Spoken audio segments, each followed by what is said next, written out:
বিসমিল্লাহ মার্কেটটাই পুরান মার্কেট, তাই আমি পুরান ব্যবসা পুরানই ছিল। এখন আমি পুরান ব্যবসাটা বাদ দিয়ে আংশিক কিছু পুরান আর কি, এখন সবই নতুন আমার দোকানে। বিভিন্ন জায়গার থেকে সংগ্রহ করি, গুলশান, বাড়িধারা, বনানী, বাংলাদেশে যে কোনো প্রান্তের থেকে পুরান মালটা সংগ্রহ করি অনলাইনের মাধ্যমে। হ্যাঁ, বাসা বাড়ি, রেস্টুরেন্ট, আবাসিকের সবকিছু মিলিয়ে। হ্যাঁ, এম্বাসির গুলা মনে করেন যে পুরানো হইলে বিক্রি করে দেয়। বাসা বাড়ি অনেকে মনে করেন যে গ্রামের বাড়ি চলে যায়, আবার মডেল চেঞ্জ করে, ওই জন্য বিক্রি করে। পুরানো ফার্নিচার পুরনোই মনে করেন যে কাজ করিয়া একবারে নতুন করে দিই, নতুন করে বিক্রি করি। যেমন দেখা যাইতেছে এটার ওয়াশ করতে হয়, ওয়াশ করিয়া এরপরে বার্নিশ করতে হয়, বার্নিশ করে এরপরে দোকানে উঠে ওটা আমরা রিফাই করে বিক্রি করি। আর যেটা দেখি যে চলবো না আমার কাছে, ওটা দোকানে উঠাই। হ্যাঁ, আমার নিজস্ব মিস্ত্রি। নতুন মালগুলা নিজে তৈরি করি, বাইরের থেকে আনি। আমার এত বড় দোকানটা মনে করেন যে সবই তো একা বানানো সম্ভব না, বাইরের থেকেও আনি, নিজেও বানাই। আমার এখানে মনে করেন খাট, আলমারি, সুকেস, ড্রেসিং টেবিল, সাইড টেবিল, টি টেবিল, সব ধরনের মালই চাহিদা। আমার ফ্যামিলি আইটেমটাই মনে করেন যে চাহিদা। আমি যাতে ফ্যামিলি আইটেম নিয়ে আসি, আমার ফ্যামিলি আইটেমটাই চাহিদা। হ্যাঁ, পুরানো মাল নিতে আগ্রহ বেশি, নতুন হচ্ছে পুরান আগ্রহ বেশি।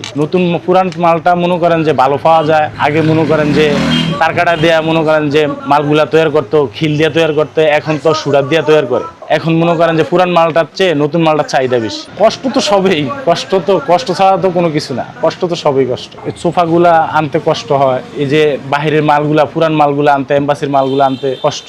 1 মাস আগে মনে করেন যে জমা দিতে হয় কাগজ, এরপরে মনে করেন যে আসা আর কি। মানে সোফা আছে, এই সোফা আছে, হ্যাঁ, খাট আছে, মনে করেন যে 80,000 85,000, সর্বনিম্ন আছে 1500 টাকা মোড়া। হ্যাঁ, বসার মোড়া। ওটার হিসাব বলতে গেলে মনে করেন যে দেখা যাইতে আছে 50,000 হয়, 20,000 হয়, আবার 2 লাখ হয়, 2.5 লাখ হয়, এরকম হয় নাই 3 লাখ 3.5 লাখ টাকা। হ্যাঁ, আবার ইত্যা মনে করেন যে কোনো মাসে মনে করেন যে 10 দিন বসো। ব্যবসা আসলে ফার্নিচারের জিনিসটা এখন আগে ছিল গুমরে, এখন গুমর নাই। এখন সবাই জানে যে এই মালটার এটা কত রেট, কত বিক্রি করতে আছে, কত বিক্রি করা যাবে। সেগুন কাঠ ছিল মনে করেন যে 1200-1300 টাকা, এখন মনে করেন যে 3800, 4200, 6000, 8000। হ্যাঁ, বার্মাটিক সেগুনটা মনে করেন যে 35,000 টাকা ছিল। এখন তো সবাই জানে, আগে তো এটা জানতো না।